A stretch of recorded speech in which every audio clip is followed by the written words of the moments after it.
questions. And then I've got some detailed information in this presentation that I'm gonna convert this thing to a PDF also and send it out so that you can quickly go through it and print it in order to do specification reviews. So hopefully you'll come out of this with all the tools that you need to do the final approvals, and we can get gears turning on what this thing's gonna look like.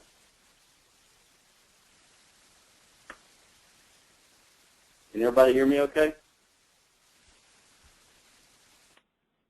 Yes. Yeah. Okay. Yes. Yes. I appreciate that, and I'm trying to do a better job here with the panel to monitor questions. So hopefully we can be a little more responsive than we were the last time. Kind of got the hang of it there towards the end.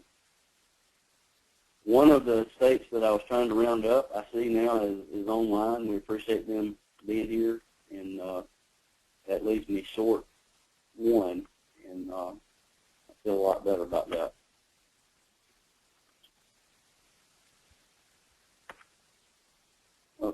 To begin with, I wanted to give you an update on sponsors. Can everybody see this sponsor screen? Did it change for you? Yes. Okay, I appreciate that. No. There hasn't. Yes. Okay, good deal. You got a little delay there, so I'll keep that in mind. Does anybody not see the sponsor screen? Okay, well, good deal. We're still hopeful that FHWA will officially become part of the group, but currently they're not. So I haven't turned in the green yet, and we've still got one other state that's not shown on here as a sponsor that is considering joining the preservation group. But I just kind of want to give you an update on that. There's not really anything new to report from the last meeting. Regarding the feedback to the questions that we sent out, we did have unanimous support for the design of the experiment. And our two, I guess, big objectives here, the main objective is to quantify the life cycle benefit of study treatments. But then as a secondary objective, we want to try to do a good job of documenting, of building and then documenting our sampling and testing program for quality control and for laboratory performance testing. And we'll be working with the preservation industry and some of the states that have programs in place to try to determine exactly what are the right things to test for QC, and then how can we sample materials during placement and fabricate specimens that we can take back to the lab and subject to different types of performance tests. Regarding traffic continuation of the group experiment sections on the track,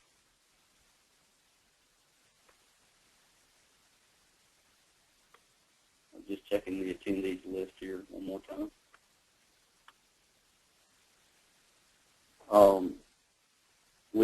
And this is based on response from the state DOTs again, based on that feedback. We do want to use the same rejuvenating fog seal on the open graded friction course on the track that we use on dense graded asphalt on Lee Road 159. Regarding the trigger mechanisms on the track, cracking was the primary feedback that we got, but rightfully so. We also got feedback, not subtle increases in the stress or suspicions that we have of cracking that is imminent, but if we do see any significant increases in roughness, then that also should be a trigger mechanism. And I think that's a legitimate approach for us to take. Again, with the focus of this being kind of network level modeling that we're doing, or life cycle benefit capturing. And then we were also advised to not lock into what that second set of reactive treatments are going to be on the track, but because we had said we were going to do plant mix for all the reactive treatments at that second time, and we were advised, I think rightfully so, to be more flexible with that, and then maybe have some at our 6-month sponsor meetings that we'll have over the course of the study, or through a series of web meetings, figure out what we want to do kind of on a case-by-case basis.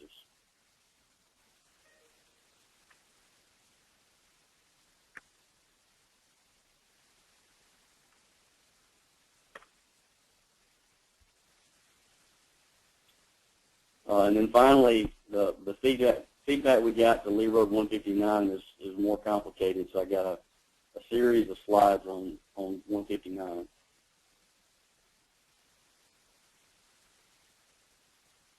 Well, we got mixed feedback on the aggregates. The majority of the feedback that we got was for granite, but we do have some states that rely on limestone, and I'm thinking primarily about microsurfacing for their surfaces. We're recommending granite, specifically a Tennessee granite that has a history of good performance with microsurfacing, strictly because of friction concerns. Looking at some of the feedback that came in, some of the states are looking at Lee Road 159. They seem to be looking at it with a focus primarily on low-volume roads. And on low-volume roads, the limestone mixes may not be a problem at all with friction, and there's a lot of data that suggests that it's not a problem. But we've had limestone, plant mix limestone on the track in the past using the same source of material that would be used for the limestone microsurfacing that had been proposed, Calera limestone. And even in this other mix that we tested on the track, it was an SMA, so it had really high macro texture, but we still had a friction problem. And my personal concern is I wouldn't want an unintended negative friction outcome on this study on 159 because of the high truck traffic. I wouldn't want that to bias the outcome of the experiment and then make states hesitant to implement the life cycle benefit curves that we are going to derive from this. So for that reason, our recommendation, kind of plan A, is Tennessee granite that has a history of performance, and the basis of that recommendation is friction. As a group, if we decide that limestone is the better way to go, and I wouldn't argue with that because we're going to do whatever everybody decides, then I would suggest that we still produce some granite mix and make up some specimens that we can subject to 3-well polishing tests in the NCAT laboratory with dynamic friction testing, so that we'll have some way to counter the friction problem that I think we're going to run into with the limestone. And we'll check for questions real quick. I don't see any questions on that subject popping up. Does anybody want to? Yes. Hey, Buzz, this is James. Of course, we're one of the states that predominantly uses limestone for our preventive maintenance treatments. And what you said regarding the friction of the concerns on the limestone for microsurfacing, that's something that we're really dealing with or trying to deal with right now. So I kind of agree with your approach to maybe do at least a laboratory comparison type study with the limestone, because that is something that we're concerned about. And you know, our history is similar to what you indicated with the track, with you know, all limestone type asphalt mixtures. You know, we see, you know, friction issues with that. So I guess from our standpoint, we would agree with your approach to that. James, if as a group, if the majority of the group wants to do granite on 159, would you guys object to that, or would you be okay with us allowing that? And this would be a granite that, you know, I'm not suggesting we use the Columbus granite that we'll be using for a lot of the other surface treatments on 159. But this Tennessee granite, it has a history of use, I'm told, in microsurfacing, just not in Mississippi. In order to develop these life cycle curves, would you guys be okay with going with the granite and counting on getting the life cycle curves that can be implemented in Mississippi, with the limestone microsurfacing treatments that you apply. Yeah, I think we would be okay with that because, like I say, we're really struggling. In fact, we have a job that's advertised right now where we're not allowing 100% limestone microsurfacing, which is giving us some feedback from industry saying, hey, this is not typically what we do. We don't typically blend aggregates, and it's going to cause the price of the contract to go up, I'm sure, quite significantly. So, yeah, I think the approach is fine, and I think we would be fine with the granite. We internally at Mississippi will have to, make some determination of whether or not the friction is important on whatever project we intend to do that treatment. So I think the friction aspect, at least in the lab with the three-wheel polishing, is attractive to us. So although I'm showing the laboratory stuff under Plan B, if we went with the limestone, I hear what you're saying, and what I'm thinking is that we need to do that regardless. That if we go ahead and commit to this Tennessee grant for microsurfacing, then we also produce some clear limestone microsurfacing and make up these laboratory slabs that we can do three-wheel polishing and DFT testing on to give you guys the information that you need to make some judgment calls on that. How about that? That sounds great. Okay, that'd be a good way to kind of address everybody's concerns. I think I believe it was up in the Carolinas. There was feedback on their use of lightweight aggregates, but and their preference for use of lightweight aggregates. But they also said that they would be okay with going with the granite if that was what the group wanted to do, because they considered that to be a good material. Does anybody from the Carolinas want to comment on that? Or I think we've got Jim Fita, or is it Fita or Fita? It's Fita. Okay. I mean, I would love to see, a section or lightweight used somewhere in this, because we use a lot of it. In fact, predominantly that's what we use for our chip seals. North Carolina uses a lot of it as well. I mean, we've used granite in the past. We got away from granite when we had some availability problems years ago, and but we've seen a big reduction in damage claims. The lightweight's just performed real well, and it's a fairly single-size cubical chip, where here the granite we get is a graded aggregate, and it's not as clean as the lightweight. So, I mean, if there was just no way to use the lightweight at all, then we would be okay with going with granite. But I would really like to try to see us use some lightweight somewhere, either on the track or on Lee Road 159. Well, Jim, I'll work with you one-on-one to try to figure out how we can get some of that incorporated into the study. Okay. And we'll keep kind of the broad focus on the more generic grant, but I'll work with you one-on-one to try to get something in. How about that? Okay, thank you. I appreciate that. Buzz, this is Todd. I would offer our services as well to you.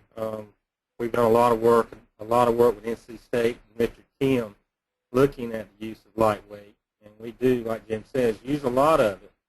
Our pendulum of availability swings back and forth. So some years our use is higher of lightweight, but we see a lot of the same things that Jim has seen. A lot less torque claims, a lot less issues with overall laydown. Okay. All right. So it'll help both of you guys then, I guess, if we can get some of that included. And Richard Kim, he's not involved in these group discussions that we're having to define the experiment, but my intention is to work with Richard to fabricate performance test specimens and develop the laboratory testing program, because I know he's done a lot of work for you guys, Todd. Yeah, sounds good.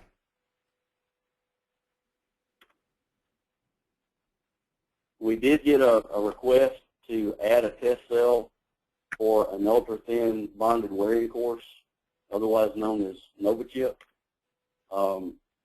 And I do see that there was one state in particular that recommended that or requested that. I got a question, so hang on just a second.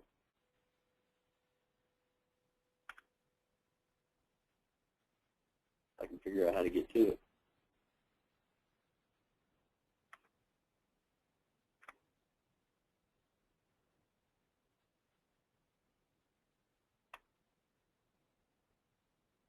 For some reason, I lost my question board.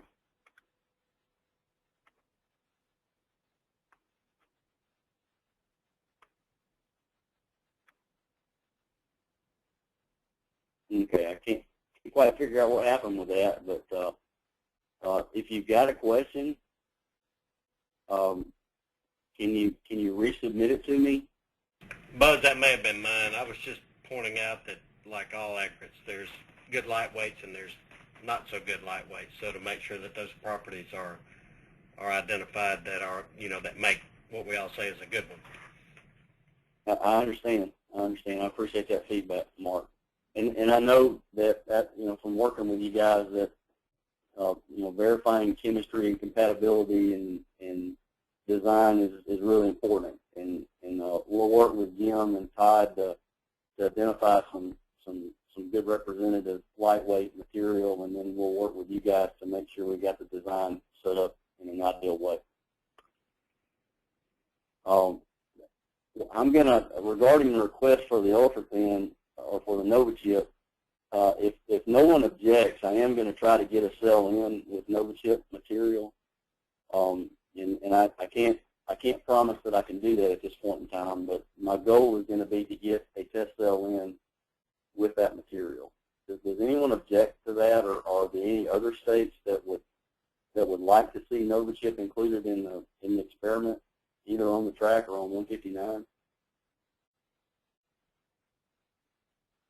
If I can't get it on 159, if I don't have enough time to get the logistics in place for that, then we will work to get it included in the reactive stuff that we're doing on the track. So, and my goal will be to meet the needs of the state that requested that, and we'll either do it on 159 or on the track, or possibly both.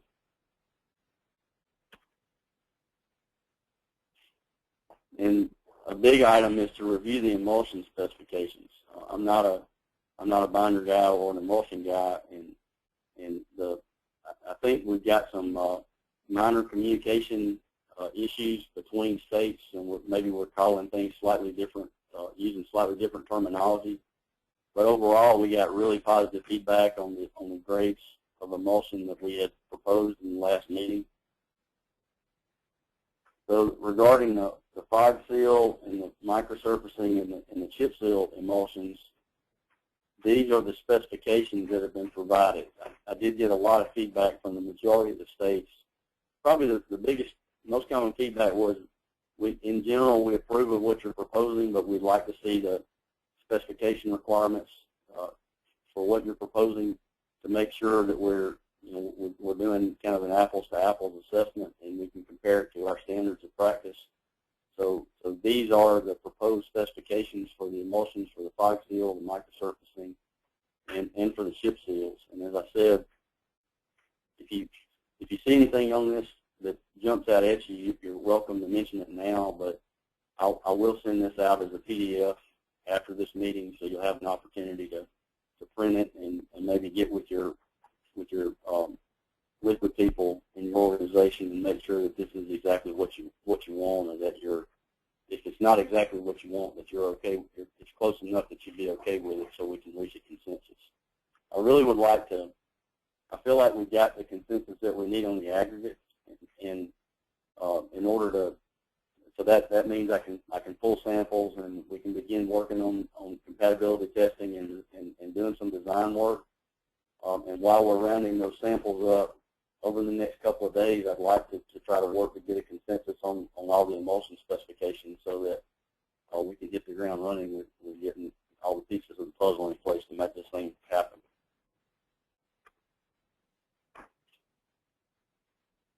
I don't see any more questions, so I'm going to keep going. Does anyone want to comment on this or have a question about this? Hey, Buzz. Yes. Looking at the CRS2P or L, will you get the same type of emulsion out there by just specifying a 2.5% solids rather than something like elastic recovery or something, you know, between latex and SBS? Mark, can you answer that question?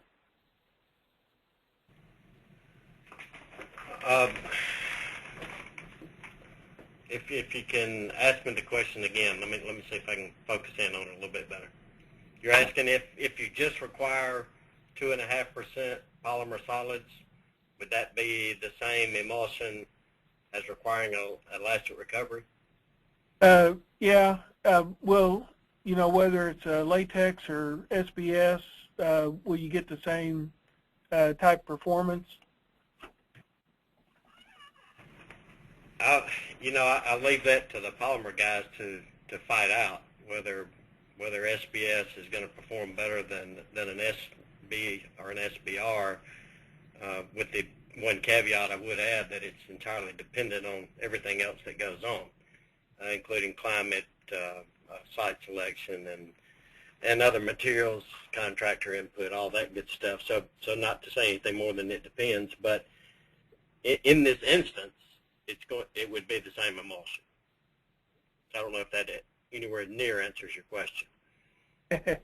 Well, you know, if putting 2.5% solids in gives you the same type performance, regardless of whether it's regardless of the modification method, you know, that would be fine. I just know that we don't specify percent solids. We use elastic recovery, and we do see a difference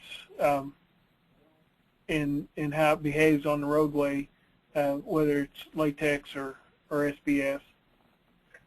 I don't disagree with you at all.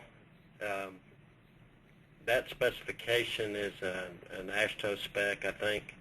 We normally don't see, normally we will see other specifications regarding the elastomeric properties other than a prescriptive spec such as that. For example, I mean, I don't know in any case that we make any emulsion with that low of with the 2.5%. So you're usually held to a ring and ball or an elastic recovery or a forced ductility or something else besides a minimum to, because there are different latexes out there. You could put something there that just by saying polymer solid doesn't ensure that you even get an elastomeric property. So in this instance, however, we are talking about using emulsion that's production run in the plant that's being used on other projects in Alabama as at the time this project is constructed. So in that case, what we're talking about is a SB type material that's going to be in the plant at that time, the closest plant to the job site. Now that's not to say we can't pull a different emulsion from a different plant. So again, I don't know if I'm getting any closer to making you feel better about it or letting you know exactly what it is we were talking about.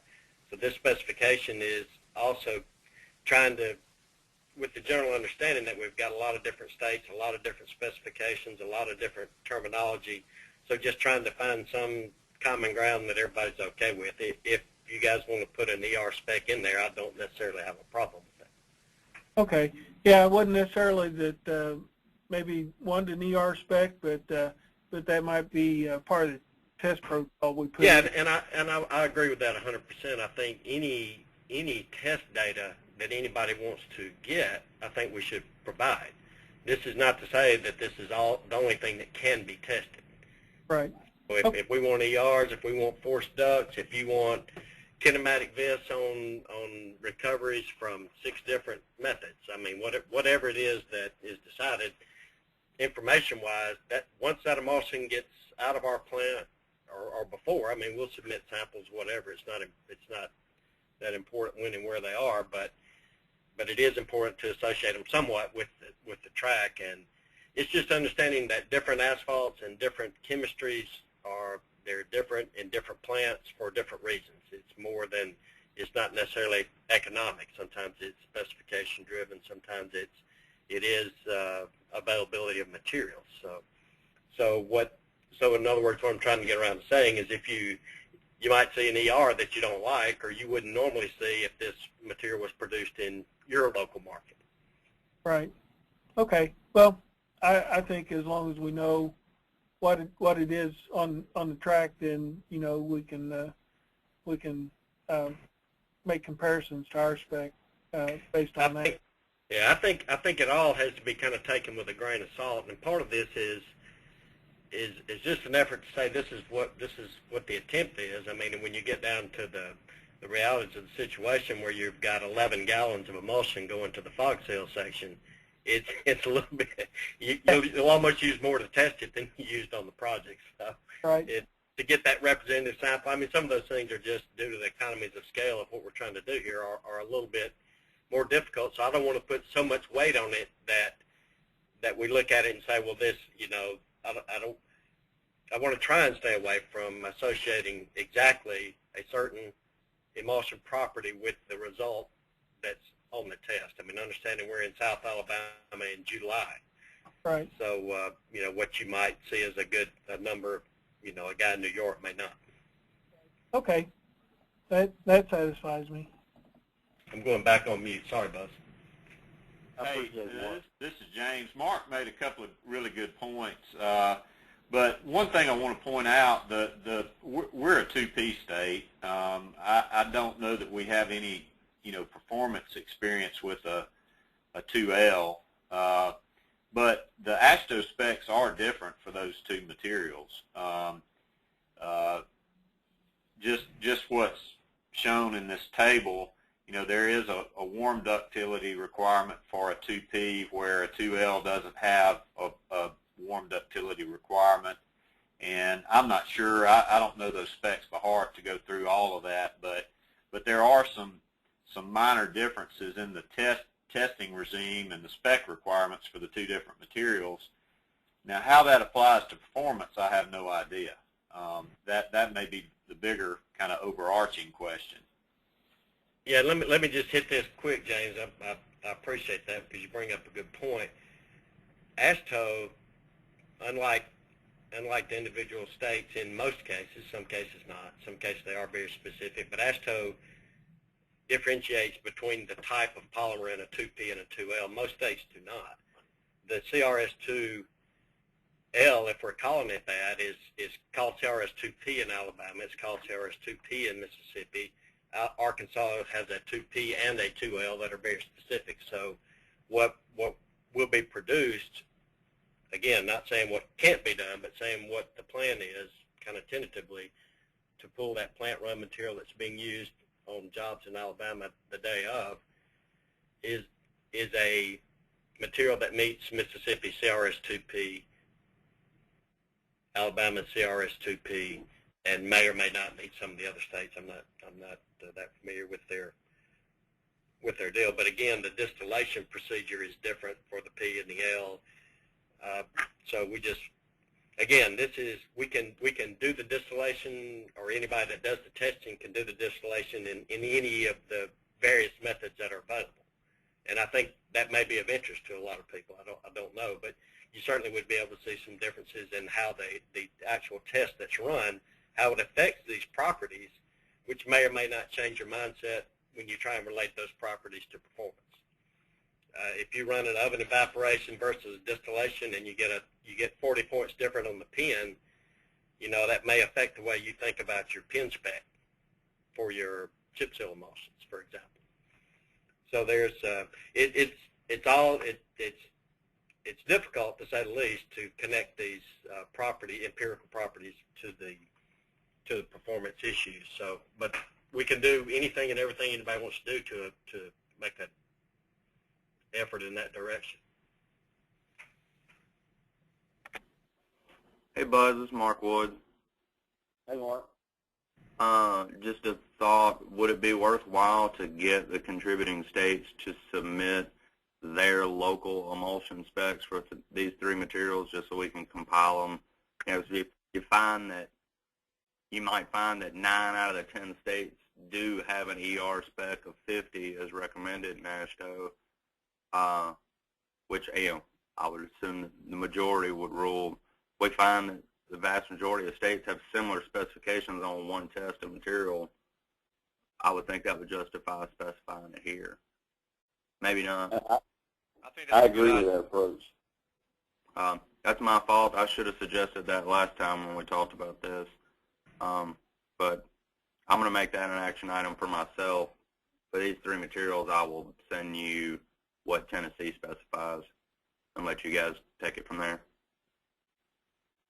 That sounds good. And if everybody could do that, then we'll compile it, and then we'll work with Mark to reconcile it. How does that sound? Mark Ishii. That's fine. We'll do our best. That sounds good. All right, I'm gonna keep moving on then. I just want to hit that the very last point on this. As far as I'm concerned, whatever we all decide as a specification has a direct impact on being able to produce that material at a specific location at a specific time. So I just want to have that caveat out there. I understand. Okay. I understand. We'll put it all together as, like Mark Woods suggested, and then I'll work with you to make sure we're comfortable with what we're being able to produce what we've got, and then I'll take the outcome of that back to the states for approval of the plan. How about that? Very good.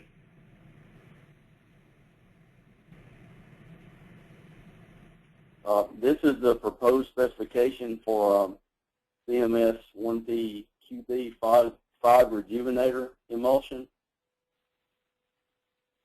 And I don't know if anyone wants to comment on this other than just to note that we'd like for you to review it and get back with us if you see any problems with this, but this is the proposed specification.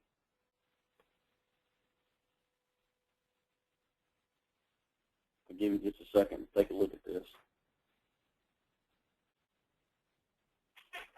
And I'll comment just briefly on that, Buzz, if you like, just while these guys are looking at it, and when they're looking at it the next couple of days. These rejuvenators are rejuvenating emulsions are a little bit different than what we normally think about as it relates to compatibility. The reason you're seeing specifications on latex, and I believe also, Buzz, there should be specifications on the rejuvenator. I've got that on a slide farther down. Okay, so that's what you guys will see. I just wanted to explain that a little bit so that you understand why the specification is that way. We don't want that latex film, as you'll see a latex film test in there, the swelling you see right at the bottom of the slide. We don't want it to degrade in the presence of the rejuvenator. This is not the same latex that you will see in the CRS-2P, CRS-2L, a microsurfacing, whether it's natural, synthetic, whatever. It's a different latex. The reason it is because the rejuvenator would degrade those type latexes and polymers. So that's why those additional requirements are in there.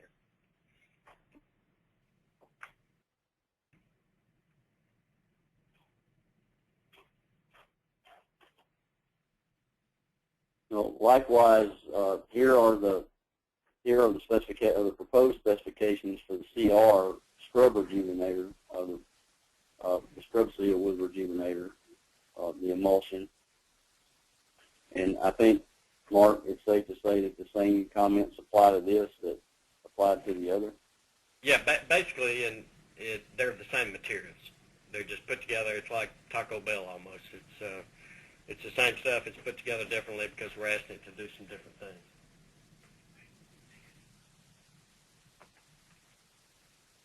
And then the rejuvenating agent that is used with both the QB and the CR specifications for the rejuvenating agent.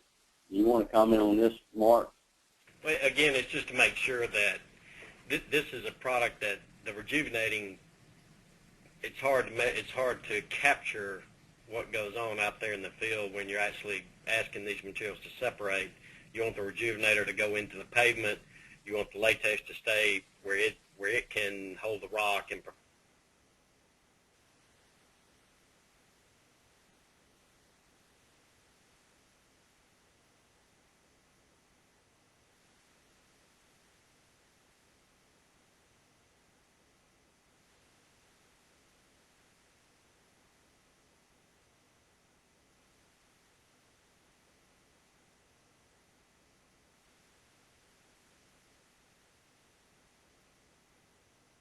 so it's just to make sure that what we don't want to do is putting diesel fuel in it and things like that and calling it a rejuvenator. So these products are available. You know, we're just trying to make sure that people get the right products and respect the market is to try and give you guys more tools in your toolbox.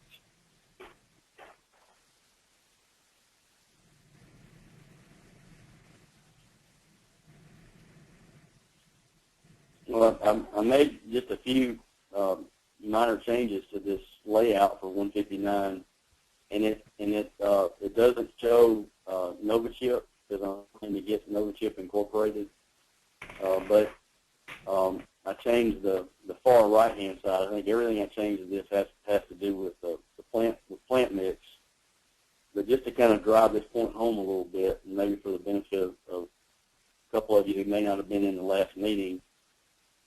This is the crack map on the inbound lane on the upper part and the outbound lane in the lower part where the quarry is located to the left.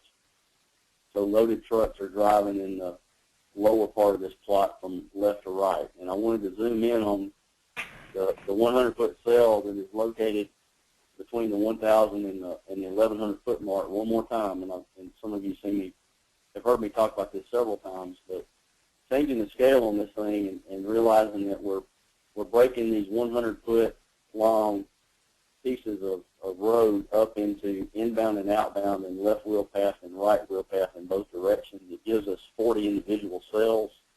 And if you look at this, the vast majority of these cells don't have any cracking in them.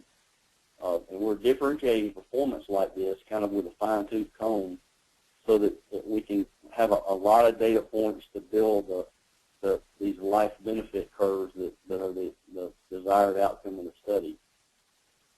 So by my count, I believe here we've got 26 of these cells that don't have any cracks at all. And then we've got 10 cells that have some cracking, longitudinal cracking or transverse cracking. And then we've got 4 cells in this particular 100-foot, or subcells in this 100-foot cell that have got alligator cracking, pretty significant cracking in that outer wheel path in the outbound lane. Of course, most of the loaded trucks are in the outbound lane because of the quarry down there. And then the outer wheel path in both directions is more distressed than the inner wheel path because of widening that occurred in the history, in the past history of the roadway. So think about this color scheme here, and then keep that in mind as we look at sort of this schematic life cycle curve for pavements, where what I'm showing in green is some range where prevention is what can be done in order to extend the life of the roadway. And then what's in yellow is generally considered to be, more distress is kind of a rehabilitation zone for work, and then finally when it deteriorates far enough, you get down into reconstruction.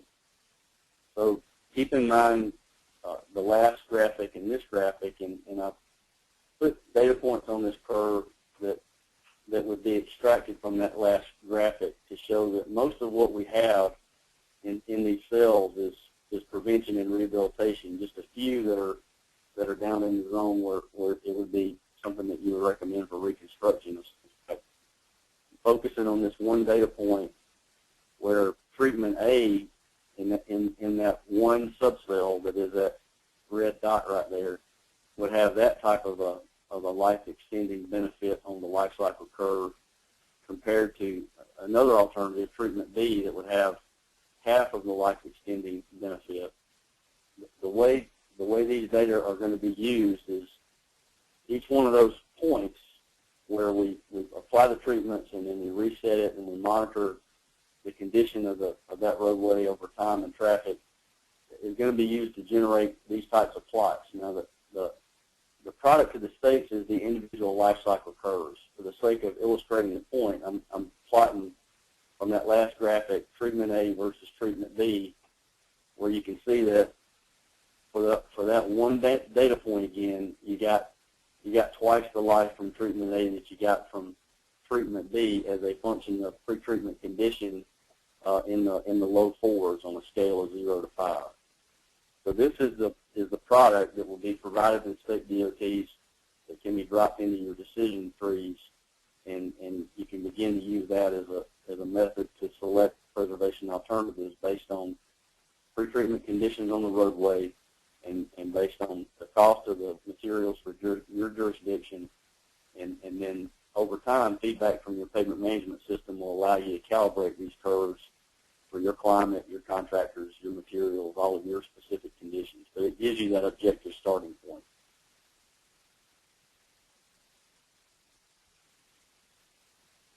You know, I mentioned in the past that as historically what we've done is we've made construction and performance data available through the track webpage, and we intend to continue to do that, where you click on any of these cells on this layout, and whether you're on the construction page or the performance page, and then section-specific information pops up there. We intend to do the same type of thing to Lee Road 159, but we hadn't exactly figured out how we're going to plot it, because I don't want to make data available that supports the notion that we're comparing cell 9 to cell 10. Really what we're doing is generating these independent life cycle curves as a function of pre-treatment condition. So I hadn't quite figured out how to report it, but I would appreciate any feedback you want to provide. What do you want to see from this as you're funding the experiment and we're reporting the results? You know, on the test track, we give you rut depths, we give you roughness and macrotexture and crack maps. Just please give me some feedback on what do you want to see on Lee Road 159, so that you can go to the web page and be plugged into the experiment as you feel that you need to be. But you know, have us still present the data in the objective way that we really want to present the data, that we have to present the data.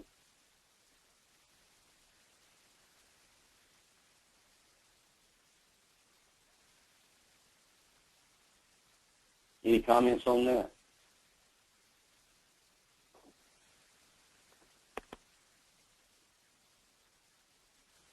Well, that was all I had for the meeting today. And I guess in closing,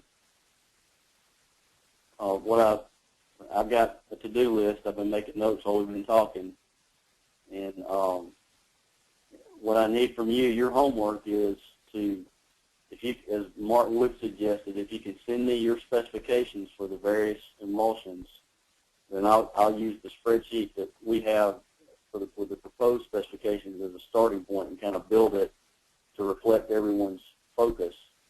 And I'm going to count on you to provide that information, so I can't act on it if you don't send it to me. But I'll act on everything that I'm sent, everything that is provided to me, and then when I've got that together, then I'll work with Mark Ishii with Ergon, who is going to be the emulsion supplier, to make sure we don't see any red flags with any of the individual state requirements. And if we do, then I'll work with the states, I guess, one-on-one to resolve those issues. We've made our decision about our aggregates, and I think we've got the direction that we want to go with the emulsions. So, you know, because we got the aggregate decision and we're working towards a consensus on the emulsions, we should be able to start working on the compatibility testing and the designs immediately. Now, I'm going to follow up this presentation by making the recording available on the internet the way we did before, in case you want to go back and do any fact checking, and that I'll do that as soon as the web meeting software is finished compiling it. But while I'm waiting on that, I'll go ahead and make the presentation, convert it into a PDF, and send that out to you in case you want to use it in your assessment of your own emulsion specifications or just for your permanent project record. I'm going back to the control board. Make sure I don't see any questions on the control board. Does anyone have any questions or comments?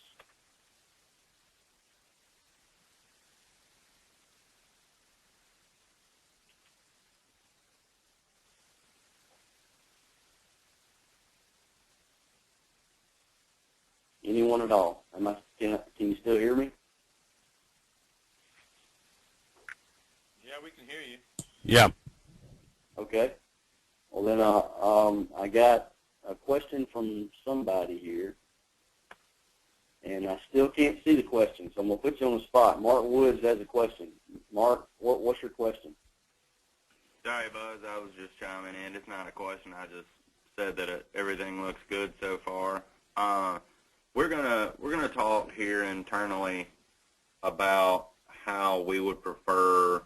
You were talking about how we wanted the data from Lee Road and from the track to be reported in terms of percent improvement over pre-treatment condition. Obviously, we want something that meets our needs, and we want something that is user-friendly to all the other contributors. I know we talked last time about getting together with our local pavement management systems to see how we calculate our local, pavement quality index or serviceability index or whatever we're using to make decisions. Right. And, it would be awesome if you guys could report it out in the 10 different calculations, because I bet that every state calculates it differently, or there's at least 3 or 4 different ways to calculate it. We may come down to going with something that the National Center recommends. But we're going to talk about that more internally here so that you guys know what we would like in terms of reported data so we can watch the sections hopefully deteriorate. Well, and that brings up a good point, because I had intended to mention it and I hadn't yet. But I've got the stress assessment calculation type information from probably half the states so far, and what you said is dead on. The product that we're providing to the sponsoring states is the curves that mean something to the individual states. And I agree with what you're suggesting on 159, is that we use some generic platform for that. And I'm game for whatever generic platform we want to provide. My personal inclination is to put, if you click on a section, see on that life cycle curve some representation of changing condition in each of the subcells. So when you click on a section, you get, at time 0, you get 40 dots, and then as time goes by and we do distress surveys out there, you get lines instead of dots, and then that is, the offset of the lines is going to be the life extending benefit. That's where that's going to come from, and that the family of curves for all those subcells that get generated from that. And while I'm talking, I'm thinking about how the data is going to be organized on our end. That would be in a generic format. That'd be really hard for somebody to pull that off and use it in an inappropriate way, because it would kind of be kind of code speak for all of us that are directly another thought from stuff we had talked about 10 days ago in the previous meeting, which was we did some discussion about what each individual state would prefer as a treatment trigger for the sections of the track. How much cracking would indicate that it's time to get out there with the scrub seal or whatever treatment. We talked about that here, and we felt that we shouldn't break our necks trying to get it down on those sections of the track at the perfect exact time. Hopefully we all have pavement management programs and we're generating local curves somewhere in the ballpark of what we hope to generate here. But it occurred to us that there's nothing to be lost by putting a treatment on too early or too late in terms of research, because it's still plenty to be learned. As we generate those curves, a lot of us have the data to build these life cycle curves, and they're all of our data points, the majority of them are at those triggers. And in the world of pavement preservation, there's plenty to be gained by setting it prior to the triggers and calculating the benefit from putting it there before the trigger occurs. Does that make sense? It does. It does. I think really what you want is a mix. And one of the things that we plan to do operationally is the distress surveys that we're going to execute for these sections on the track and for the sections on 159 are going to be different than the distress surveys we do on conventional track test sections. The ones that we'll report will be the types of distress surveys that you guys see when you go out and do automated data collection. So we'll do it with a camera, and that'll be what we report. Now, we'll also be out there inspecting the test sections, looking for signs of cracking that you can't see with the automated systems, that you can only see through visual inspections. So we hope that we can get a jump on what's going to happen in the visual inspections and the video inspections. And then we'll probably use the web meeting mechanism more in this cycle of testing than we've ever used it in previous research cycles, because of the need to have everyone on board with what our action plan is going to be on an ongoing basis. So, we've got to make decisions now about 159, but purely for logistical reasons. But because we don't have any distresses or pending distresses in the group experiment sections, we got some time to work that out.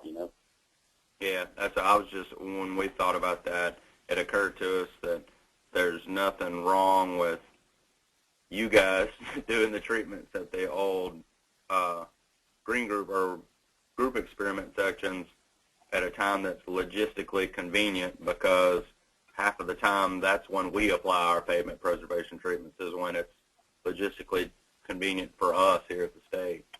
Right. Just trying to possibly make things a little easier on you guys. That's all I got. I appreciate that. Any other comments?